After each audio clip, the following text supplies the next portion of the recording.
entertaining Tucker Carlson is on the line. I don't know where he's from today. He could be anywhere, any bowel of America. Where are you today? You home? I'm sitting in my house in Washington, D.C., in Northwest D.C. I was in Jackson Hole, Wyoming last week, but I'm back. Now, I think we spoke to you when you were in Wyoming last week. You were a battered and beaten down man when we talked to you. I think I was actually lying in bed. Yeah, it was really early. It was like 5 a.m. Jackson time or something. Now, did you do your survey where you turned it to 100.9 and see if you can hear us out of the Richmond? You might be the only person listening. I have tried to do that twice, and I can't get 105.9 is 105.9 is a different station in D.C. No, well, 100. Yeah, that's you're an idiot. It's 100.9, 100.9. Oh, maybe that's why. Maybe that's the reason why you're hearing Steve Harvey. Maybe I'm also distracted by all the insanity that's going on in D.C. Did you see what the Stephen Chu, the Secretary of Energy, said yesterday? No, I don't even know who that man is, but I'd like for you to tell me.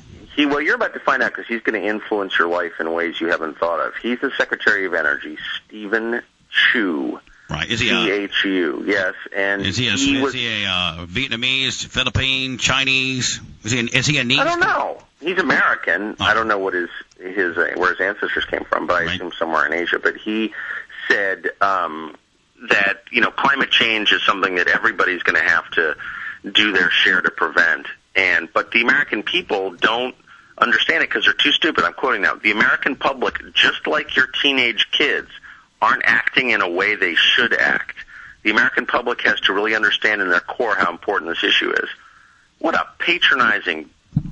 I can't say it. I'm sorry. The truth hurts. Well, I think the thing is yes, the climate is changing, but we don't know exactly why. Because if you read the New Scientist, we don't. If you read the New Scientist, which is a British publication where they don't put politics in the middle of it, they tell you honestly, we don't know exactly why. Could carbon be contributing to it? Possibly. Could it be the lack of sunspots? Possibly. Could it be a number of reasons? But what is for sure is cap and trade does not work. That is 100% a fact. What does that mean? Well, it hasn't worked in Great Britain, but the idea that the federal government is going to treat us like teenage children, unruly teenage children, is really scary. Welcome to our world. It's our government, right? Let me ask a real stupid question. What's cap and trade, Brent? Cap and trade. Cap and gown is what I did in high school. That makes more sense than cap and trade. Cap and trade tries to. The government comes in and tells you how many carbon credits you can have as a business or as an individual, and then you can trade those with other businesses and other individuals to use more carbon. But what ends up happening is what happened in Europe was the countries that used cap and trade, it ended up causing more pollution and more corruption. All right. You know what? I was talking to Don about this yesterday. It's like, it doesn't matter. In 30 years, the world population is going to be so big, all the ocean's going to be overfished. There'll be no fish. All the extinct animals will be killed, and these third world countries will be polluting like crazy because they're not going to sign any treaties. They got to make energy and feed their people. And we got 30 years max, and then it's all going to hell in a handbasket. So don't worry about it, man. Just chill out. It'll probably be good enough just for us to make it, and then you know what? Maybe our kids might not be so lucky.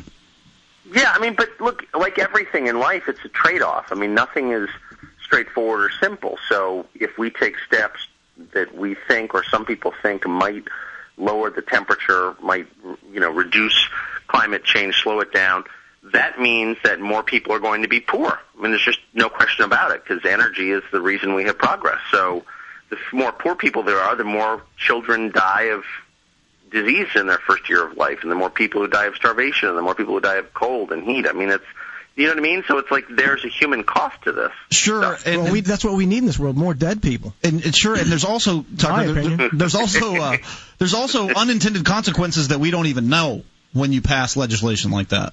Right, of course. So, but look, they're arrogant. I guess that's the point I'm making. They're really, really arrogant. And all presidents are arrogant. All White Houses are arrogant. They think they've got a mandate from God.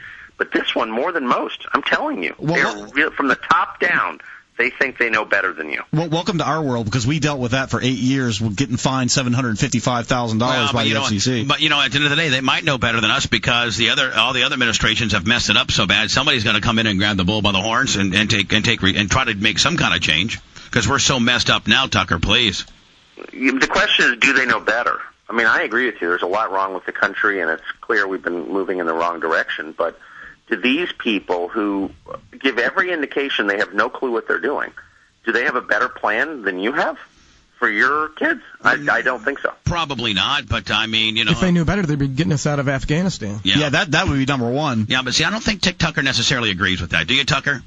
About what? Getting out of Afghanistan? Like, what in the? How much longer are we going to go over there and I mean, it's been 8 now, maybe almost 9 years that we're going to frolic around and virtually do nothing. I mean, we're just putting more people over there, and it's just the same old. Well, the terrain's too ruggedness, and Russia. There were no rules when Russia tried it, and they got their asses kicked. Why do we think we can do any better? Well, what are we trying is the question. I mean, I think I and most Americans would be happy to have a volunteer military in Afghanistan forever if there was a good reason to do that. I mean, Americans are really tolerant of that. You know, if you can explain to them why we're doing it and convince them it's a good idea, they'll be for it.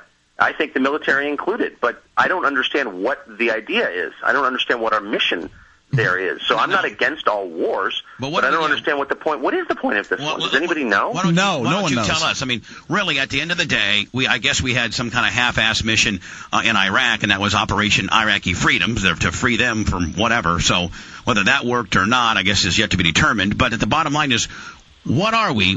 You're the smart one here. What are we supposed to be doing over there? Are we supposed to be finding bin Laden? What are we doing? I honestly don't know. I think it could be that we are trying to make it a stable country, make it a democratic country, increase the freedom in the country, eliminate the poppy trade, pave the roads, kill some Taliban, find Osama. I mean, that's a lot of different objectives. And we've accomplished none of them because... Yeah, we haven't accomplished... I mean, look, and any of those is going to be a really tough thing to do, of course, because it's a medieval country filled with people who hate us and are so different from us. The average American doesn't understand how different the average Pashtun tribesman is from him. They're totally different. They're not like us at all. Yeah. I'm not saying they're bad. They're just different. And so it's a really tall order. But I think we were up for any of those things. But let's just pick one, rationalize, justify it, explain it, and then go after it. And if you can't do that, if you can't describe your mission in a sentence, abandon it. I guess that would be my thing. Yeah. And you bring up the poppy trade. There was a thing on National Geographic just yesterday. It was an hour documentary on how the poppy trade in Afghanistan has increased. They are providing 90% of the poppy in the world now. And there's so much of it going out of Afghanistan, they're getting it out through Iran. They're going through Iran and putting it on planes and getting it out. Yeah, so, I mean, maybe the point is, you got to make a choice, right? Because you can't do everything, and you certainly can't do everything well. There's no doubt about that. So let's just make a choice, and if you can't explain it, I mean, that's just like a life lesson to live by. If you can't explain what you're doing in simple, clear terms that the average person can understand, then either you don't know what you're doing or you're lying about it. So that's really clear.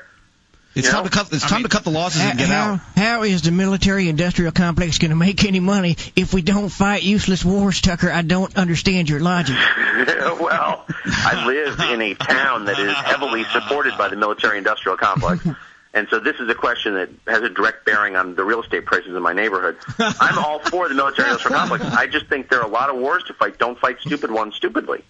And what is the point? I mean, and by the way, it saddens me that this is the one topic on which Republicans are supporting Obama.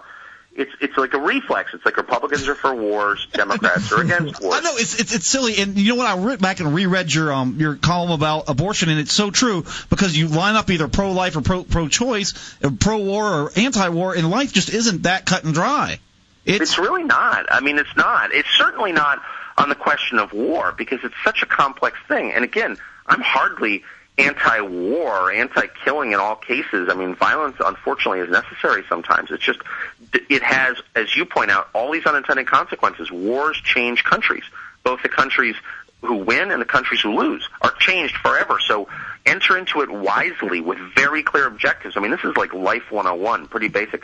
And I just think Obama, for totally political reasons, has refused to examine Afghanistan in a calculating, sober way. You're right. You know? No, you're absolutely right. You're right. And he's depending on the request from the generals. And McChrystal sounds exactly like Westmoreland in the 60s, saying, give me more troops, give me more troops, give me more troops, which led to the end of Lyndon Johnson's presidency. Right. Well, that's right, because the one thing we know is that in a democracy, you have to have public support for the war. You have to. People have to know why you're there and have to